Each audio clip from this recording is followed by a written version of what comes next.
प्रणवौ पवन कुमार। खल बन पावक ज्ञान धन, जासु हृदय आगार। बसहि राम सर चाप धर। अब गोस्वामी तुलसीदास जी महाराज पवन पुत्र श्री हनुमान जी को प्रणाम करते हैं, जो कि उनके गुरुदेव हैं। मैंने आपसे कहा था कि गुरुदेव वो जो अंधकार से प्रकाश की ओर लाए, गुरु वो जो अपने मंजिल तक पहुंचा दे। जैसे हमारे पूज्य संत श्री करपात्री जी महाराज कहते थे। करपात्री जी महाराज हमारे अयोध्या धाम के एक बड़े संत हुआ करते थे, जिनकी महिमा आज तक जानी जाती है। वो एक अच्छे संत के रूप में आज भी जाने जाते हैं। वो कहते थे कि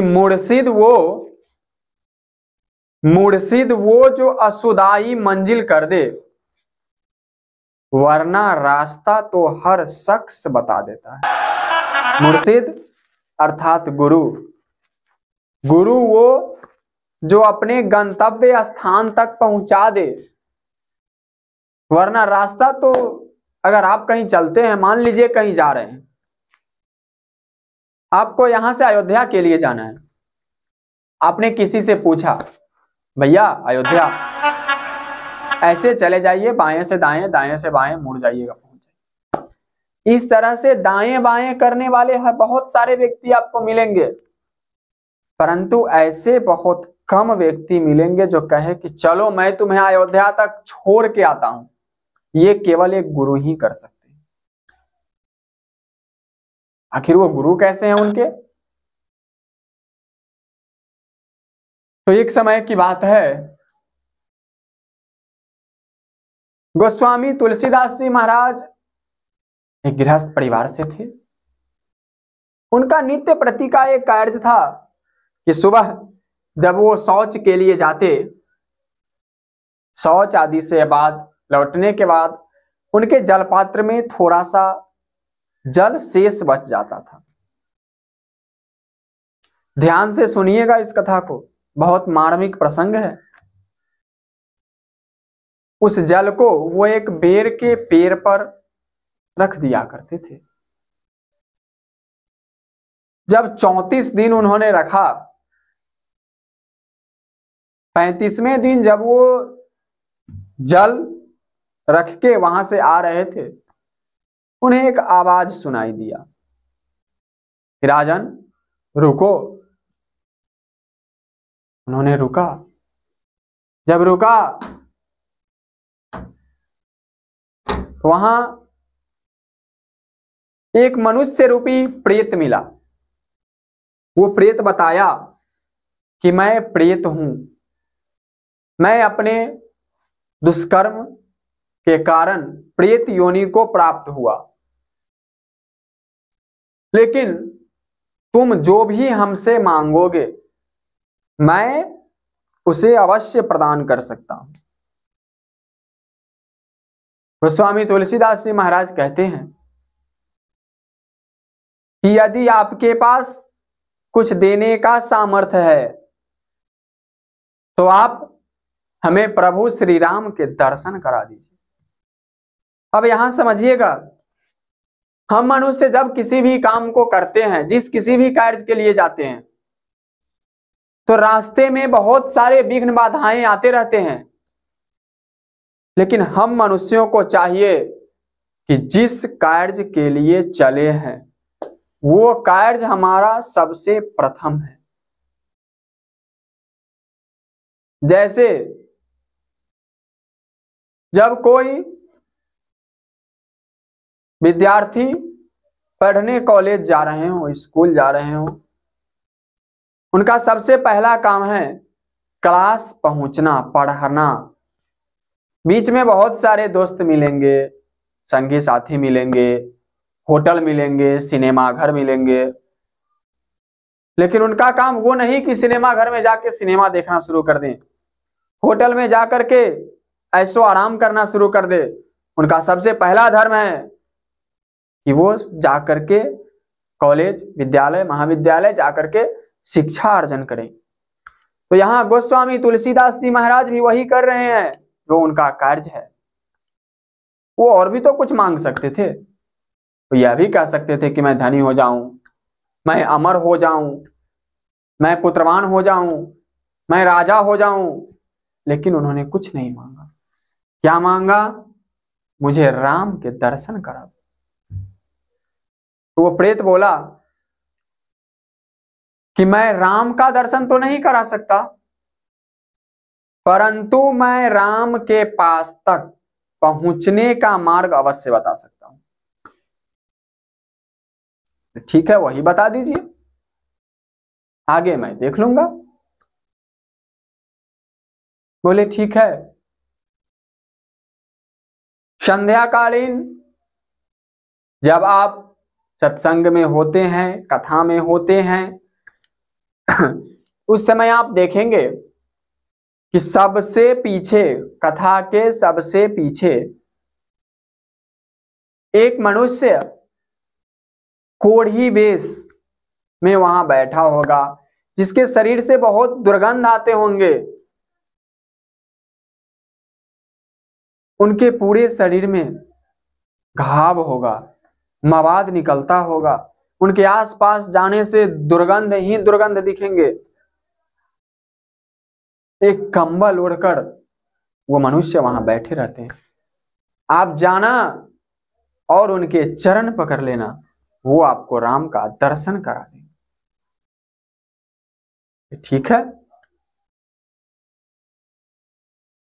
संध्याकालीन का समय था, जब गोस्वामी तुलसीदास जी महाराज सत्संग में थे।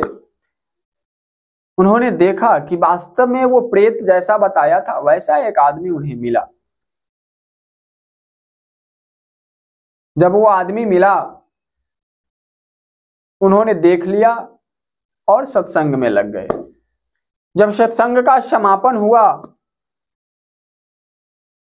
सब जाने लगे, वो आदमी भी जाने लगा। तो गोस्वामी तुलसीदास जी महाराज ने झट से अपने व्यास पीठ से उतरकर उनके चरण पकड़ लिए, पैर पकड़ लिए और रोने लगे। बोले क्या चाहते हैं आप इतने बड़े कथावाचक हैं, राम की कृपा है आप पर, फिर आप हमारे चरण क्यों पकड़ रहे हैं? तो कहते हैं गोस्वामी तुलसीदास जी महाराज, जो अभी तक केवल राम की कृपा प्राप्त हुई है, अभी तक राम प्राप्त नहीं हुए। आप हमें प्रभु श्री राम का दर्शन कराइए। मैं ठहरा, इस पर हनुमान जी कहते हैं कि मैं ठहरा साधारण मनुष्य, आपकी तरह ना तो मैं भक्त हूं, ना कोई साधु महात्मा हूं, मैं तो खुद इस शरीर से लाचार हूं, ठीक से उठ नहीं सकता, चल नहीं सकता, बोल नहीं सकता। आपके यहाँ जो सत्संग होता है, मैं यहाँ आता हूं, थोड़ा समय व्यतीत कर, प्रभु का गुणगान श्रवण कर अपने घर को चला जाता हूं। गोस्वामी तुलसीदास जी महाराज नहीं माने। बोले नहीं, हम जानते हैं कि आप ही उनके भक्त हैं और भगवान राम तक केवल आप ही हमें पहुंचा सकते हैं। इस पर हनुमान जी ने अपने वास्तविक रूप का दर्शन कराया और गोस्वामी तुलसीदास जी महाराज को उन्होंने कृतार्थ किया, धन्य धन्य कर दिया। बोले कि राजन, मैं तुम्हें राम का दर्शन अवश्य कराऊंगा। उसी समय सरयुग के तट से जल लेकर उन्होंने स्वस्ति वाचन आदि मंत्र से शांति पाठ करके और दीक्षा प्रदान की। बोले ठीक है, उचित समय आने पर मैं आपको भगवान राम का दर्शन भी अवश्य कराऊंगा। अब यहां आप लोग समझेंगे हनुमान जी महाराज ने क्या कहा कि उचित समय आने पर, अर्थात प्रत्येक काम के होने या करने का एक निश्चित समय होता है,